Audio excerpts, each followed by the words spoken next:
श्री शिवाय नमस्तुभ्यम, हर हर महादेव। आप सभी का मेरे चैनल पर बहुत बहुत स्वागत है।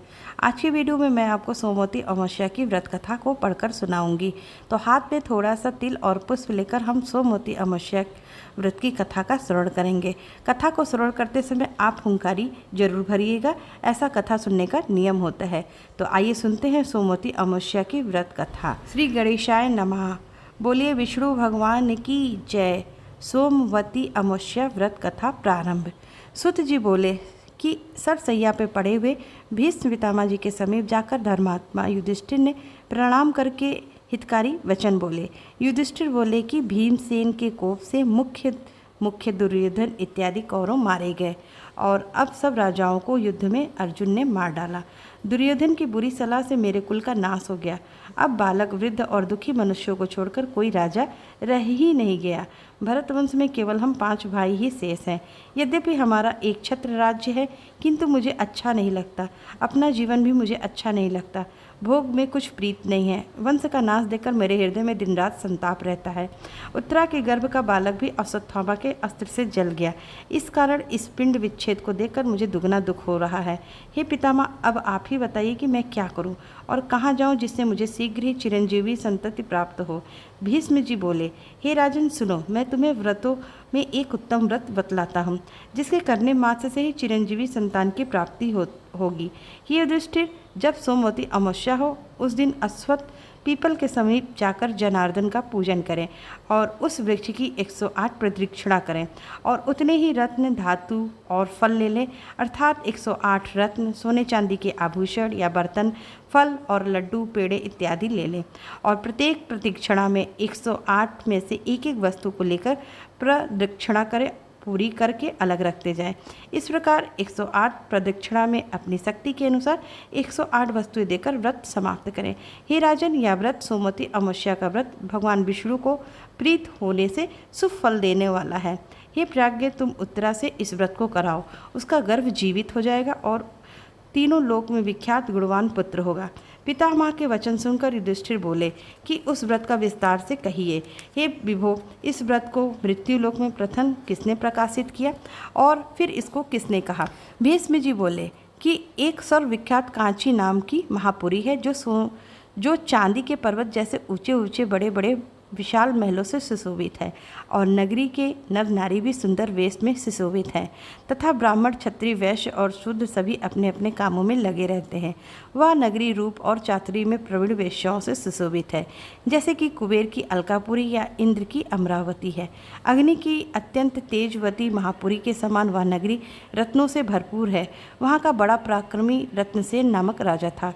उसके राज्य में देवस्वामी नाम का एक ब्राह्मण निवास करता था। उसकी लाल रूप लावण्यवती धनवती नाम की सुंदर स्त्री थी। वह लक्ष्मी स्वरूपा जैसा स्त्री नाम था, वैसा ही उसमें गुण भी था तथा उसके 7 गुणवान पुत्र थे। हे राजन, उसकी गुणवती नाम की एक सुंदर कन्या भी थी। वे 7 पुत्र अपनी अपनी स्त्रियों के साथ सुखपूर्वक विहार कर रहे थे, किंतु कन्या भी अपने तुल्य पति की चाह कर रही थी। इसी बीच कोई ब्राह्मण भिक्षा के लिए उपस्थित हुआ। वह ब्राह्मण अपने तेज से अग्नि के समान प्रदीप्तमान था। उसने द्वार पर आकर आशीर्वाद दिया।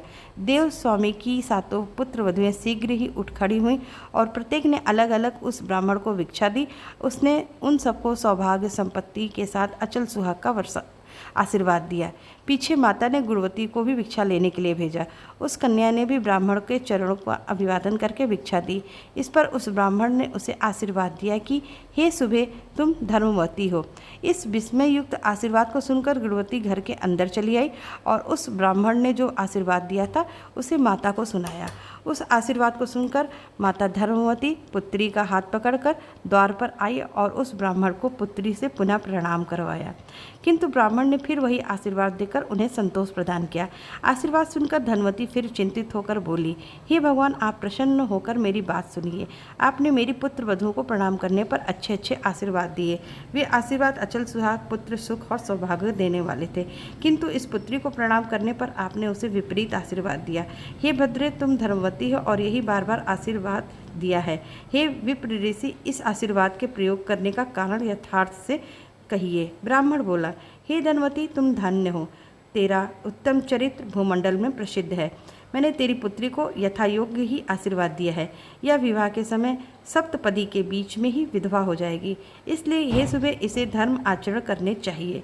इसी कारण मैंने इसे यह आशीर्वाद दिया है कि हे सुबह तुम धर्मवती हो।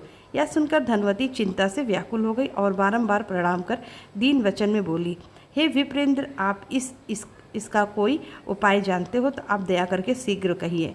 ब्राह्मण बोला, हे सुंदरी, यदि तेरे घर सोमा आ जाए तो उसका पूजन मात्र से इसका वैधव्य मिट सकता है। धनवती बोली, आपकी बताई हुई सोमा कौन है, क्या जाति है उसकी और कहाँ रहती है, जिसके आगमन मात्र से ही वैधव्य का नाश हो जाएगा।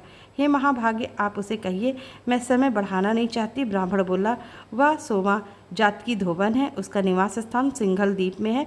यदि वह तेरे घर में आ जाए तो वैधव्य का नाश हो जाएगा। ऐसा कहकर वह ब्राह्मण दूसरे स्थान पर भिक्षा लेने के लिए चला गया। तब धनवती ने अपने पुत्रों को से बोली, हे पुत्र, तुम्हारी इस सुंदर गुणवती बहन के भाग्य में वैधव्य है, किंतु सोमा के आगमन मात्र से ही इसका वैधव्य मिट जाएगा। अस्तु, जिस पुत्र में पिता की भांति और माता के वजनों का गौरव हो, वह अपनी बहन को साथ ले जाकर और सोमा को शीघ्र ले आए। सबसे बड़ा पुत्र बोला, हे माता, हम लोगों को विदित है कि तुम्हारा मन पुत्री के स्नेह में बहुत आसक्त हो गया है। इसी कारण पुत्रों को दूसरे दुर्गम देश भेज रही हो, जिसके बीच में 400 कोस के विस्तार का दुस्तर समुद्र है। हम में वहाँ जाने की शक्ति नहीं है, हम वहाँ जाकर दुख नहीं सह सकते। देव स्वामी बोले, यद्यपि मेरे 7 पुत्र हैं तो भी मैं पुत्रहीन हूँ। मैं स्वयं सिंघल द्वीप जाऊँगा और पुत्री के वैधव्य को नाश करने वाली उस सोमा को लाऊंगा।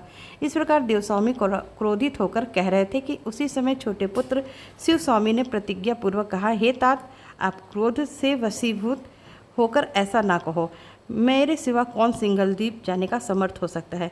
मैं बहन को लेकर सिंघल द्वीप जाऊंगा। ऐसा कहकर वह सहसा उठा, खड़ा हुआ और प्रणाम करके बहन को साथ लेकर आनंदपूर्वक सिंघल द्वीप को चल दिया। वह ब्राह्मण पुत्र कुछ ही दिनों में चलकर समुद्र के किनारे पहुंच गया और समुद्र पार करने का प्रयत्न करने लगा। उसने वहां एक अत्यंत विशाल वट वृक्ष देखा, जिसके कोटर में गिद्धराज अपने बच्चों को सुखपूर्वक बैठे हुए थे। उस वृक्ष के नीचे बैठकर उन दोनों भाई बहन ने वह दिन बिताया। संध्या समय वह गिद्ध बच्चों के लिए भोजन लेकर आया और उसे पकड़कर भोजन कराने लगा, किंतु उसके बच्चों ने गिद्ध से भोजन लेकर उसे नीचे गिरा दिया। तब चिंता से व्याकुल मन वाला गिद्ध उन बच्चों से पूछने लगा, हे पुत्रों, तुमने भूखे होकर भी भोजन क्यों नहीं किया? तुम्हारे योग्य या कोमल मांस लाया हूँ। बालक बोले, हे तात, इस वृक्ष के नीचे 2 मनुष्य बैठे हैं, उनको भोजन स्वीकार किए बिना हम भोजन कैसे कर लें? ऐसा सुनकर वह गिद्ध दया से भर गया और उनके समीप गया और यह वचन बोला, हे द्विज, आप दोनों का कोई कार्य हो सो मुझसे प्रकट करो। हे विप्र, मैं उसे सब पूरा करूँगा, किंतु आप लोग भोजन कर ले। ब्राह्मण बोला, हम सिंघल द्वीप जाने के लिए समुद्र पार होना चाहते हैं। हमें अपनी बहन का वैधव्य नाश करने के लिए सोमा को लाने की इच्छा है। गिद्ध बोला कि मैं प्रातःकाल आपको समुद्र पार उतार दूंगा और सिंघल द्वीप में सोमा का घर भी दिखला दूंगा।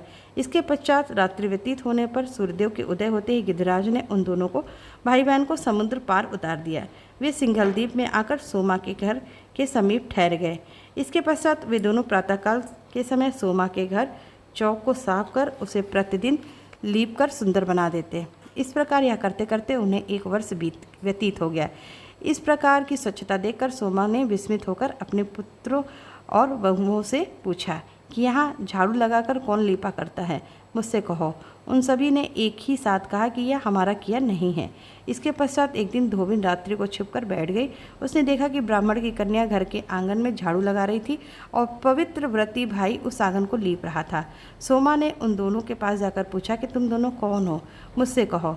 उन्होंने सोमा से कहा, हम ब्राह्मण की संतान हैं। सोमा बोली, घर में ब्राह्मण बुहारी लगाते हैं, इससे तो मैं जल गई, नष्ट हो गई।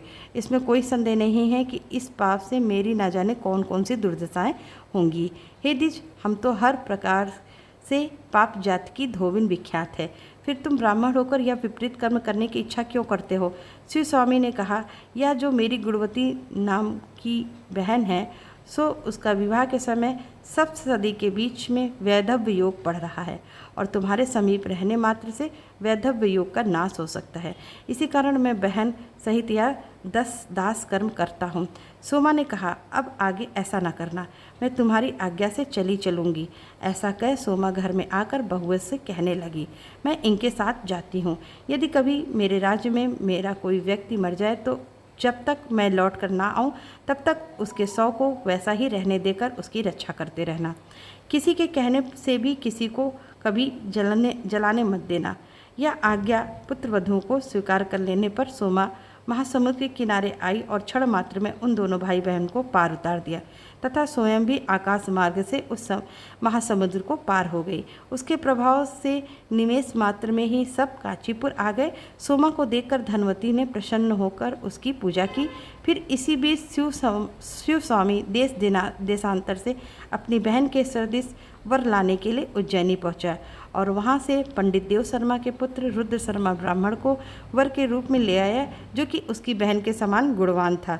तत्पश्चात उस धोबिन सोमा ने उनका विवाह करा दिया। देव स्वामी ने शुभ नक्षत्र में अपनी कन्या गुणवती को गुड़ी रुद्र शर्मा के लिए दे दिया। फिर वैवाहिक मंत्रों से हवन करवा दिया। इसके पश्चात सप्तपदी के बीच में रुद्र शर्मा मर गया। उसे मृतक देखकर सब बांध और रोने लगे, किंतु सोमा शांत थी। सोमा ने वहां सब लोगों को बहुत अधिक रोते पीटते देखकर गुणवती को शीघ्र ही व्रतराज के प्रभाव से होने वाले मृत्यु विनाशक पूर्ण विधि पूर्वक संकल्प करके दे दिया। रुद्र शर्मा उस व्रतराज के प्रभाव से जीवित हो गया और सोए हुए की भांति सहसा उठ बैठा। इस प्रकार विवाह के कार्य से निवृत्त होकर व्रतराज को बतलाकर वह पूर्ण कामा सोमा धोबिन धनवती से आज्ञा लेकर प्रसन्नता से भरी हुई अपने घर को चली गई। इसी बीच उस सोमा के घर में पहले लड़के मरे, फिर उसका स्वामी मरा, फिर उसका जमाता भी मर गया। मार्ग से आती हुई उस समय मृतकों की जिलाने वाली सोमवार युक्त अमावस्या तिथि भी आ गई। उसी दिन सोमा ने जल के समीप एक बूढ़ी स्त्री को देखा जो रुई के बोझ से दबी हुई अत्यंत रो रही थी। वृद्धा बोली, हे पुत्री, मेरे सिर पर जो रुई का बोझ है तू उसे उतार दे, मैं इसके भार से अत्यंत दुखित हो रही हूँ। सोमा बोली, हे माता, आज सोमवार युक्त अमावस्या तिथि है, आज मैं रुई इत्यादि को स्पर्श नहीं करूँगी, यह मैंने नियम लिया है। फिर उसने मूल के भार से युक्त एक स्त्री को देखा। उसने भी कहा, हे पुत्री, इस मूली का बड़ा बोझ है, इसे उतारकर तनिक ठहर जाने दो, फिर मैं भी तेरे साथ चलूँगी। सुमा बोली, आज मैं तूल और मूल को कदापि नहीं छू सकती। इसके पश्चात नदी के किनारे स्थित एक सुंदर पीपल के वृक्ष के समीप आकर उस महाभागा ने स्नान किया और विष्णु भगवान की पूजा करके शक्कर लेकर 108 प्रदक्षिणाएं की। भीष्म जी बोले, जब उसने हाथ में शक्कर लेकर 108 प्रदक्षिणा पूरी की, तभी उसके जमाता, पति, पुत्र सभी जीवित हो गए और वह नगर लक्ष्मी से व्याप्त हो गया। विशेषकर उसका घर धन धान्य से अधिक परिपूर्ण हुआ।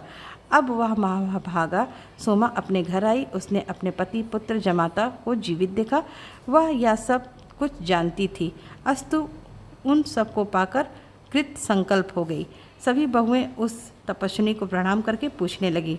बहुएं बोली, हे देवी, तुम्हारे पति, जमाता, पुत्र, बांधव इत्यादि जो मर गए थे वे कैसे जीवित हो गए और कैसे मृत्यु को प्राप्त हुए थे? तुमने रुई और मूल को क्यों नहीं स्पर्श किया? यह सब कहो। सोमा बोली, मैंने गुणवती को व्रतराज का पूर्ण दे दिया था, उसी के फल से पति व जमाता और पुत्र मृतक हुए थे। हे बंधुओं, मैंने न तूल छुआ न मूल को स्पर्श किया और पीपल के नीचे भगवान विष्णु की पूजा करके प्रदक्षिणा की। वहाँ मैंने शक्कर को हाथ में लेकर 108 प्रदक्षिणाएं की। इसी के प्रभाव से पति, जमाता, पुत्र जीवित हो गए। तुम सब भी आज इस व्रतराज को विधिपूर्वक करो, इससे कभी वैधव्य नहीं होगा बल्कि सदैव सौभाग्य ही रहेगा। यह कहकर सोमा ने व्रतराज को अपने बंधुओं से कराया। इस प्रकार पुत्रों सहित उसने बहुत से भोगों को भोगा और सपरिवार के रहते हुए वह विष्णु लोक चली गई। भीष्म जी बोले, हे पार्थ, मैंने यह व्रत तुझको विस्तार के साथ सुना दिया। युधिष्ठिर बोले, इस व्रतराज का महात्म्य और विधि क्या है? हे पितामह, इस व्रत को स्त्री या पुरुष किसे करना चाहिए, यह भी विस्तार से कहिए। भीष्म जी बोले, हे पार्थ, यदि सोमवार युक्त अमावस्या हो तो उसे पूर्णकाल देवताओं को भी दुर्लभ है। व्रत करने वाला प्रातःकाल उठकर मौन धारण कर जलाशय में स्नान करे। स्नान करके व्रत करने वाला रेशमी वस्त्र धारण करे। फिर हे कुरुनंदन, पीपल वृक्ष के समीप जाकर भगवान विष्णु के मूल मंत्र द्वारा विष्णु भगवान की पूजा करे। यह विष्णु भगवान की पूजा का मंत्र है। हे व्यक्त और अव्यक्त स्वरूप वाले सृष्टि, स्थिति और संहारकर्ता, आदि, मध्य और अंत से रहित विस्तर श्रवस विष्णु भगवान, आपको बारंबार नमस्कार है। इस प्रकार से पीले वस्त्र, अक्षत, फल, अनेक प्रकार के पुष्प, भक्ष्य, भोज्य पदार्थों से विधिपूर्वक पूजन करें। हे पांडव, फिर आप इस अश्वत्थ हुतभुक मंत्र से पीपल का पूजन करें। यह अश्वत्थ की पूजा का मंत्र है। मंत्र का अर्थ है कि हे अग्नि के वास स्थान और गोविंद के सदैव आधारभूत अश्वत्थ, मेरे संपूर्ण पापों को हरो। हे वृक्षराज, तुम्हें नमस्कार है। यह परीक्षा करने का मंत्र है। हे अश्वत्थ, तुम मूल में ब्रह्म रूप में, मध्य में विष्णु रूप और अग्रभाग में शिव हो। तुम्हें बारंबार नमस्कार है। इस प्रकार पूजन विधिवत समाप्त करने के पश्चात प्रदक्षिणा करें। मोती, सोना, चांदी, हीरा और मणियों को लेकर और कांसे के पात्र तथा तांबे के पात्रों में खाने योग्य पदार्थ भरकर अलग अलग एक एक पात्र उठाकर पीपल की प्रदक्षिणा करें। जब तक 108 प्रदक्षिणाएं ना हो जाए तब तक यह प्रदक्षिणा करते रहें।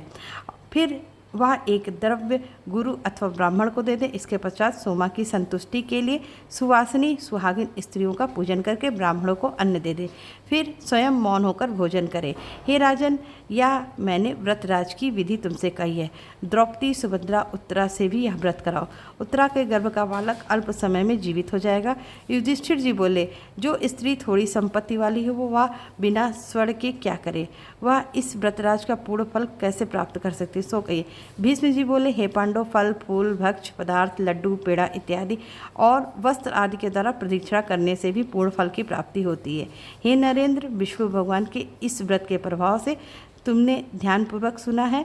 पति, पुत्र, धन और बहुत से परिवार की इच्छा वाली स्त्रियों को इसे शीघ्र करना चाहिए। यह कोई आश्चर्य की बात नहीं है। इति सोमवती अमावस्या व्रत कथा। हाथ में लिए हुए तिल और पुष्प को भगवान श्री हरि के चरणों में समर्पित कर दे। बोलिए विष्णु भगवान की जय। ओम नमो भगवते वासुदेवाय।